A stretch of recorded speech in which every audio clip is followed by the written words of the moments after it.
संजय राऊतच्या टीकेकडे करता दुर्लक्ष केले पाहिजे। या माणसाला स्वाभिमान नावाची कोणती वस्तू यांच्याकडे राहिलेली नाही। मुख्यमंत्र्याला तो भाजपची रखेल म्हणतो। आम्ही उठाव केला होता ना, तर त्यावर त्याला त्याच्या नाकावर टिचून जे मी बोलणार होतो त्यांच्या नाकावर टिचून आम्ही केलेला स्वाभिमानाने केलेला तो उठाव होता। जे शिवसेना प्रमुखांना अपेक्षित होता तसा उठाव आम्ही केला आहे। ही आमच्यात असलेली हिंमत आहे। हे काय करतायत हे एकाही माणसाने विरोध केला। आम्ही पोस्टमार्टम करू, आम्ही असं त्याच्या डेड बॉड्या मुंबईत आल्यानंतर त्याचं पोस्टमार्टम करू असे म्हणणारे हे लोक खरे तर हे आता मग मला तोंडात आमचं जीव घसरते।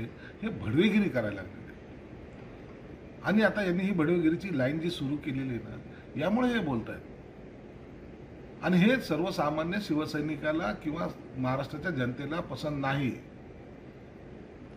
ही संस्कृती महाराष्ट्राची नाही।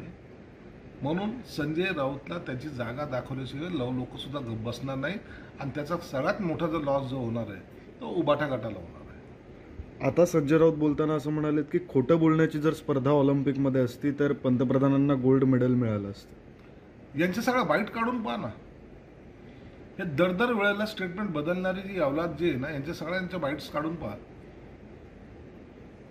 मोदी साहेब काय आहेत हे देशाला सांगणारे हे जे लोक होते त्यांना आता खोटं ठरवत आहेत। यांना असं वाटतं की आम्ही बोललो तर त्याच्यामुळे जनता आमचं ऐकेल, परंतु मोदी साहेबांना देशातच नव्हे तर जगामध्ये एक मानाचं स्थान निर्माण झालेलं आहे।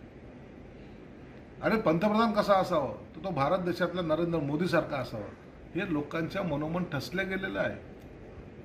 म्हणून एक ताटमानानं जेव्हा माझा पंतप्रधान परदेशात जरी जात असेल किंवा देशात फिरत असेल, लोक त्यांच्याकडे हे आमचे खरे पंतप्रधानांचे चेहरा म्हणून पाहतात।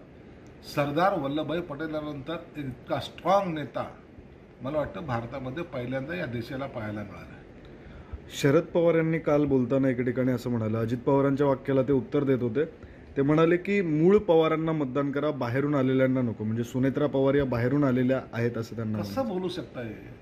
पुरोगामी ना तुम्ही, तुमची आई पण कधी बाहेरूनच आली होती ना, तिच्याच पोटी तुम्ही जन्म घेतलाय ना।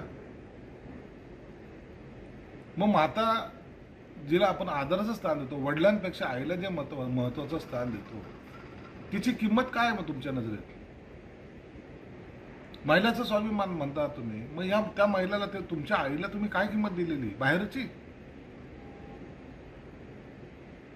आई ही सर्वश्रेष्ठ असते हे सर्व मान्य आहे। तिला जर तुम्ही आज उपरे म्हणत असाल, बाहेरची म्हणत असाल, मला वाटतं हे संस्कृतीत बसत नाही। म्हणून ह्या महिला वर्गाचा केलेला फार मोठा अपमान आहे। मी जिच्या पोटी जन्म घेतला, माझी आई ही बाहेरून चाललेली आहे ना, म्हणजे ती माझ्या कुटुंबाची सदस्य नाही का? ती होणारच नाही, कधी तिला मी त्या दृष्टिकोनातून पाहणारच नाही। मला वाटतं शरद पवारच्या कारकिर्दीमध्ये, पुन्हा राजकारणाच्या हयातीमध्ये सर्वात मोठी केलेली ही चूक आहे।